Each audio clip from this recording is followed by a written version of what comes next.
From the studios of Farm Journal Broadcast, this is AgDay.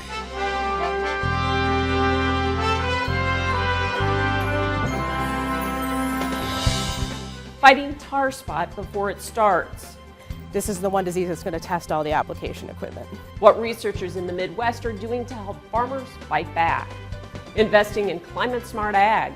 At its core, this effort is about commodities with higher value, sustainably produced, and linked to the markets demanding and needing such commodities.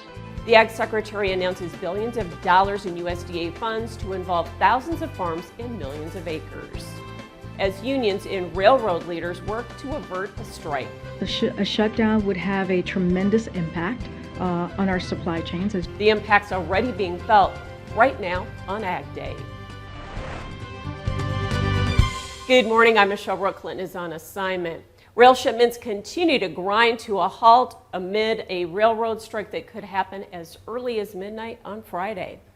First, it was ammonia fertilizer. Today, U.S. railroads are shutting down the movement of farm products and other key goods like oil and gas.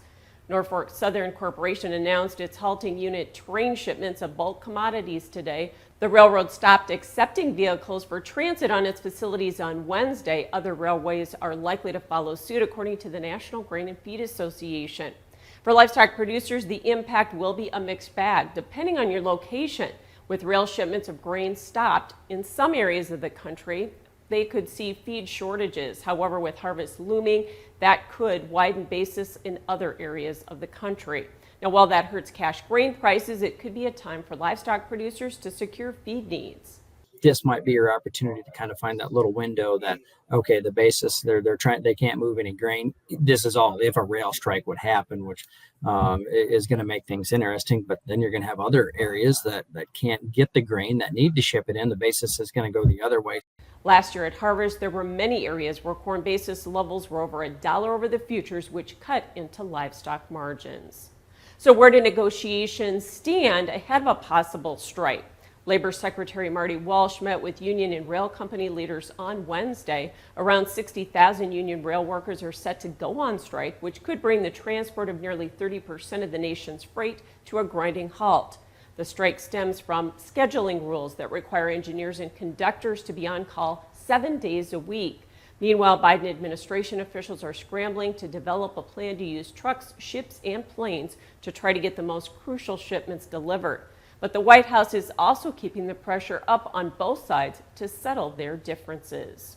We're going to be very honest. A shutdown would have a tremendous impact on our supply chains, as you all know. It's going to have a ripple effects into our overall economy on American families. A shutdown is not acceptable. That is not something that we want. It risks harming families. It risks harming businesses and whole communities. And we have made that clear empathetically and repeatedly to both parties. The Association of American Railroads told CNBC it would not lock out workers Friday should they fail to reach an agreement. A big announcement from USDA this week. It's investing billions of dollars in climate-smart agriculture. Here you see a breakdown of how the $2.8 billion is being spent. It will involve 70 different projects under the first round of funding. They include fruit, vegetables, and specialty crops, beef and livestock, corn and soybeans, and on down the line. The entities getting the money include farmer co-ops, conservation, energy, and environmental groups, universities, small businesses, and large corporations. Now, the money will go to fund everything from flood control to building carbon markets. The Ag Secretary laying out the plan while at Pennsylvania State University. Funds provided by USDA under these projects will serve three basic purposes. They'll support the technical assistance and financial assistance necessary to accelerate the implementation of climate-smart agricultural practices on our farms, fields, and forests. They'll provide resources for the innovative pilots and cost-effective methods that will quantify, monitor, verify, and report the greenhouse gas benefits from projects. And they'll help to develop and expand the markets for these climate-smart commodities. The Ag Secretary says the projects will involve over 50,000 farms covering at least 20 million acres. The money coming from the Commodity Credit Corporation funds. Trust in Food, the sustainability division of Farm Journal, the parent company of AgDay, is among recipients, tagged to participate in the coalition-driven Connected Ag Project. Let me take a few minutes to give you some details about some of the projects being announced today. Like the one led by Farm Journal in partnership with Tuskegee University and a broad array of other partners, including underserved producers. This collaboration offers financial incentives and technical assistance to producers in over 30 states to enable them to access broader climate-smart commodity markets. Farm Journal pointing out in a news release, Secretary Vilsack's announcement took place roughly 3 hours west of Bucks County, Pennsylvania. That's the birthplace of Farm Journal founder Wilmer Atkinson. The company says the Connected Ag Project will build on Atkinson's legacy. AgDay weather, brought to you by AGI Nico. AGI Nico dryers have an average of 1 to 2 pounds heavier test weight per bushel than screen dryers. They can also save you 30% on average in fuel savings. That's money in your pocket. Visit aggrowth.com/Nico for more information. The West continues to see unsettled weather, including the possibility for flooding. Meteorologist Matt Yurosavik joins us with an update. That's right, Michelle. We've got more unsettled weather in parts of the West, but as we head through the rest of this week and into next week, it's going to start to get warm again through the middle of the country and through the east. And if you take a look at the jet stream, you're really going to see how that ridge starts to build through the middle of the country as we head towards the weekend and even into early next week. You see a lot of those darker colors signifying the warmth and the temperatures that are going to be much above average. Then even through the middle of next week, temperatures will be 10 to 15 degrees above average right through the middle part of the country. Not a lot going on in parts of the south. One system is coming across the plain states there, bringing some scattered showers and storms along with that cold front. And then another system will move out of the Pacific and up into the northern Rockies. That'll keep things unsettled in that neck of the woods as we head towards the weekend. Most of the precipitation is going to occur in the north and along the northern Rockies. Things stay mostly dry in the east, except for in Florida, and obviously we'll keep an eye on all of that. And Les Redden sharing this picture on Twitter. He said this is a picture of his dad, who's 91 years young, combining his 64th crop. Great to see, and you can really see how happy he is to be working the land with his family. I'll have more on your forecast coming up. Financial and outside markets tried to recover some early losses Wednesday as August Producer Price Index report contracted as forecasted. On the positive side, the August PPI fell 0.1% month over month. It rose 8.7% year over year, but that was slightly weaker than expected. However, core PPI rose slightly from July and was up more than 7% over last year. Now, those were both stronger than expected. When combined with the CPI numbers from earlier this week, market analysts are less enthused. I think the one thing takeaway from the PPI numbers is that producers are paying higher prices, yet the consumers are paying more. So you're seeing margins squeezed from what the producers are essentially selling for and what their consumers are looking to buy for. The numbers continue to fuel speculation of more aggressive rate action by the Fed. The good news, Payton thinks the inflation rate for both sectors is getting close to topping. So did a more risk-on day in the outside markets help the commodities? We'll find out in analysis coming up. And later, how new research may help one day bring an end to the dreaded tar spot disease.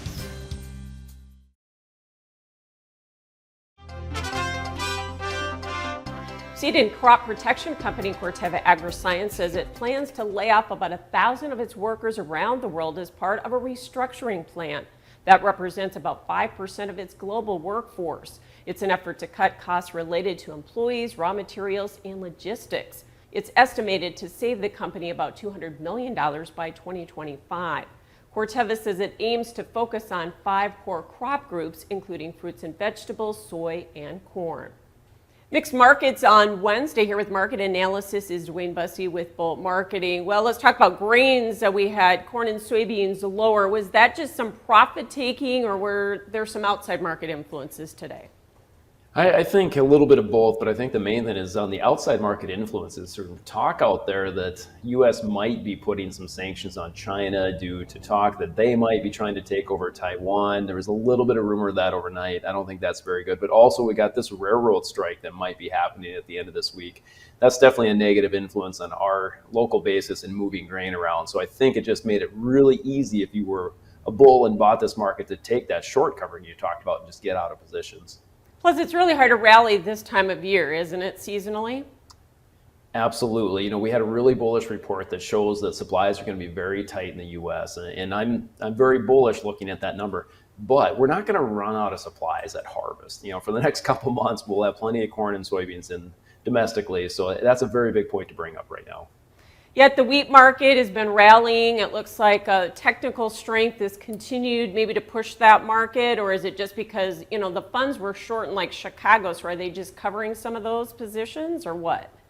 I think they are covering some of those short positions. Very seasonal trade in wheat I see here. We put in a harvest low and now we're starting to grind higher on fears that they might not get it planted in the southern plains. And remember, Russia-Ukraine, still a hot topic issue. Sounds like Putin eventually is going to shut that corridor down again. And what do you think about the livestock markets? We've been pretty darn resilient here with what's been going on with recession fears and even a meltdown like we saw Tuesday in the outside markets. And so do you think we're going to be able to hold things together? I think you nailed it there, Michelle. I really like the structure of the markets. Yes, we've traded lower this week, but not bad considering that huge meltdown in the equity markets, cash lower, cutouts lower. But this futures market doesn't seem like it wants to give up. I think we're all still waiting for that lower production number to come through and slaughter to finally decrease and then to have a bigger bull run in this cattle market. All right, thanks for joining us. Dwayne Bussey with Bolt Marketing. Look for full analysis on agweb.com and more Ag Days coming up. For marketing advice, call Bolt Marketing, a futures and options brokerage firm.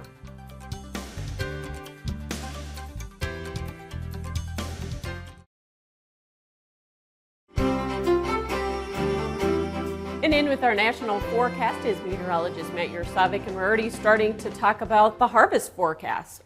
Oh yeah, and we've got some temperature precip outlooks coming up all the way through the end of October, but we want to start out with our root zone moisture map. And as we take a look at our root zone moisture map, you can really see where things have been a little damp there in the south and along parts of the Gulf Coast into Florida, but also around the Great Lakes. We've had a lot of rainfall here over the past couple of days. That's really factored in to these areas of blue that are showing up. A lot of damp moisture out there really all over parts of the east. It's still a little bit dry there in the northeast and northern plains, northern Rockies, all the way down into California. Extremely dry there, but we did have some rain southern California, and that factored into some of that blue showing up there in and around the San Diego area, and also seeing more near normal average soil moisture there as we're heading through parts of Texas, back into New Mexico, and even Arizona as well. But here's a look at the temperatures over the next 10 days. It's going to be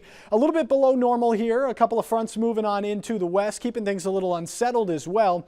But it's by the time we get into the end of this 10-day period where we'll see another dip in that jet stream. Keeps things a little unsettled there as well. And then much above normal through the east. We're going to see a big ridge building here as we showed you a little bit ago, and that's going to keep things much above average, 10 to 15 degrees above average from where we have been. And here's a look at the precipitation over the next 10 days. It's going to be below average here in the east. They're still dealing with a lot of tropical moisture there in Florida and more moisture coming into parts of the west there as well. But here's a look at the rest of the month of September, and combine that with October. We're not really going to see a whole lot of precipitation in the lower 48. Pacific Northwest along the Gulf Coast and the East Coast seeing some, but below normal through the center part of the country and all the way up into the north and east. And here's a look at those temperatures. Not really seeing anything below average, but dealing with much above average temperatures really from the eastern side of the Rockies all the way through to the East Coast. So things are going to be much above normal. And we'll continue to track that right here on Ag Day. That's a look around the country. Now let's take a look at the weather where you live. Harrison, Arkansas, sunny and warm, a high near 85 degrees. Heading to Hibbing, Minnesota, scattered showers likely, a high near 69 degrees. And 74 in Twin Falls, Idaho, with scattered showers and thunderstorms.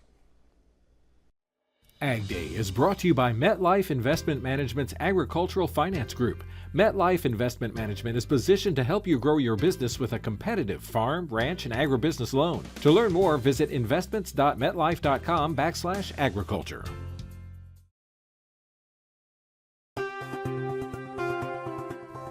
Officials broke ground this week on a new beef processing facility that, when it's up and running, will be able to harvest 2,400 head of cattle a day. It's being built in Warren County, Missouri by American Foods Group.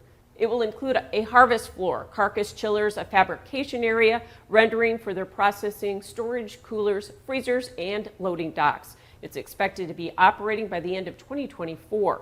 American Foods Group is a family-owned beef processing company based in Green Bay. It has locations throughout the Midwest. 10 people had to be taken to the hospital after a dairy barn under construction collapsed. It happened in Grant County, South Dakota, near Summit. Investigators say the workers were injured when large, heavy rafters on the east end of the barn they were building collapsed on them. Of the 10, one person sustained critical injuries. The site is the future home for Blooming Valley Dairy. The investigation is now being turned over to OSHA to determine what caused the collapse. Some protein alternatives manufactured by Beyond Meat contain less protein than the company claims. That's according to a lawsuit filed in Iowa by 3 consumers. The complaint accused Beyond Meat of misrepresentative protein in 9 of its products. The plaintiffs argue the company miscalculated and overstated the protein content and quality in the products on the label, the company website, and in marketing. In the past, after similar lawsuits were filed, Beyond Meat has denied any wrongdoing, saying the allegations were unfounded. It's a growing problem for corn farmers across the country. Tar spot. See how researchers are trying to tackle the problem head on and come up with a treatment. It's in the country. AgDay, brought to you by Rumensin. Rumensin's quality, consistency, and efficiency make it the right choice for your cattle operation. Rumensin, trusted by generations. Closed captioning on AgDay is brought to you by BASF. BASF, helping you do the biggest jobs on earth.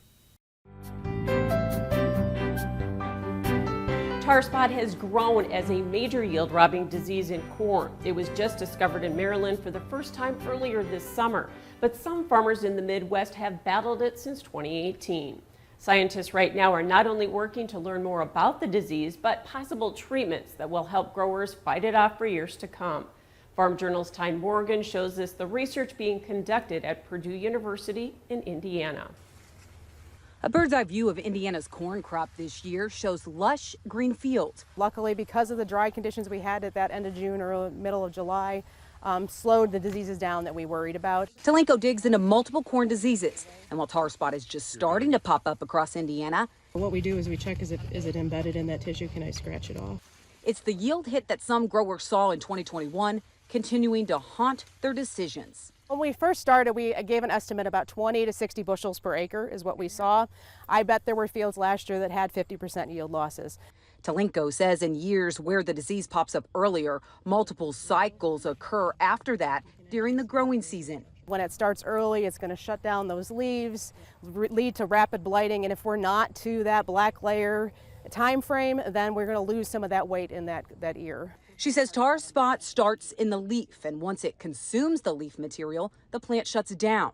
That's because all the leaves that are supposed to feed the corn ear are dead. The problem is with this disease compared to the others is it changes rapidly.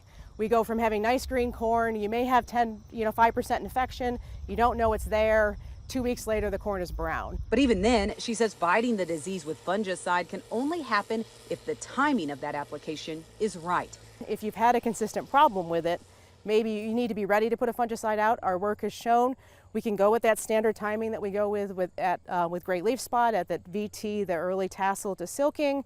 That timing can provide some good yield protection. But depending on the timing of when the disease appears, farmers may need to shift their fungicide applications earlier or later. Last year was one of the years where we could have gone earlier with a late vegetative application and maybe come back in with a second application and protected yield. This year, because it came in so late, we may have been able to wait and hold on to our applications and maybe only needed one application to get us to the end of the season.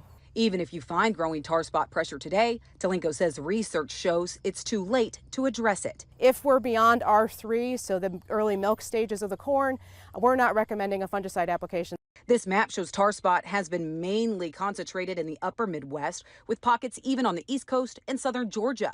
Proving tar spot isn't just a problem Indiana farmers are facing. This disease is going to show you, though, it's going to find those areas that were skipped or we didn't get enough coverage down in. This is the one disease that's going to test all the application equipment. Reporting for AgDay, I'm Tyne Morgan. That's all the time we have for this morning. Thanks for watching. We'll see you tomorrow.